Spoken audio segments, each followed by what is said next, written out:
Remue ménage. Remue ménage.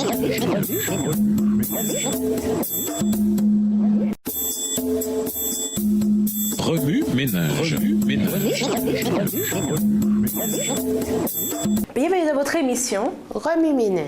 Nous voilà au jeudi 2 février. Réjouissez-vous dans le Saint-Esprit.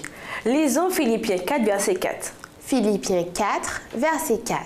Réjouissez-vous toujours dans le Seigneur. Je le répète, réjouissez-vous. Aujourd'hui, le monde offre toutes sortes de moyens d'être heureux. La machine du divertissement a été construite pour satisfaire les désirs des gens. Même chose en ce qui concerne le manger et le boire. Il y a beaucoup d'aliments et de boissons qui rendent les gens heureux et leur donnent de bonnes mines. Pendant l'exil, les jeunes Hébreux durent relever des défis d'ordre alimentaire. Toutefois, le chef du personnel royal répondit à Daniel.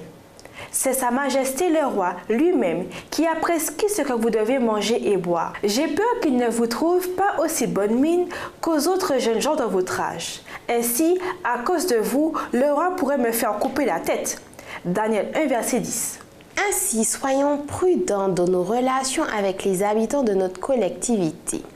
Si nous ne nous focalisons pas sur Jésus, nous risquons de nous retrouver en danger, tandis que nous sommes en but à des choses terrestres qui détruisent facilement notre esprit, l'alcool et les autres drogues par exemple. Ces choses sont inacceptables pour des gens qui ont le Saint-Esprit et exaltent Jésus.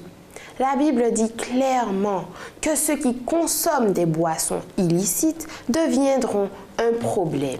Ils se livrent à l'ivrognerie et à des orgies et commettent d'autres actions semblables. Je vous avertis maintenant, comme je l'ai déjà fait, ceux qui agissent ainsi n'auront pas de place dans le royaume de Dieu.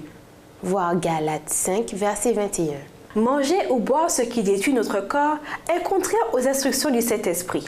Romains 13, verset 13, 1 Corinthiens 5, verset 11, Éphésiens 5, verset 18. Paul ne pense probablement pas qu'à la gratification de l'appétit, mais aussi au mal social qui glorifie le gaspillage, à une excitation émotionnelle insensée et à la poursuite effrénée du plaisir. Tout ce qui retire à l'homme sa raison entraîne la détérioration de l'âme et l'inaptitude au royaume de Dieu.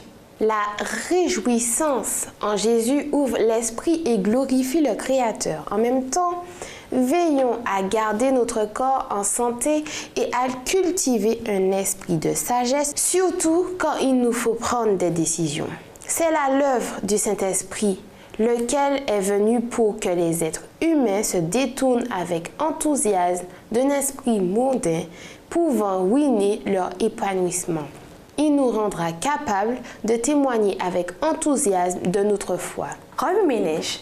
Alors que la collectivité offre tant de plaisirs mondains, quelle preuve de l'œuvre du Saint-Esprit nous remplit d'espérance.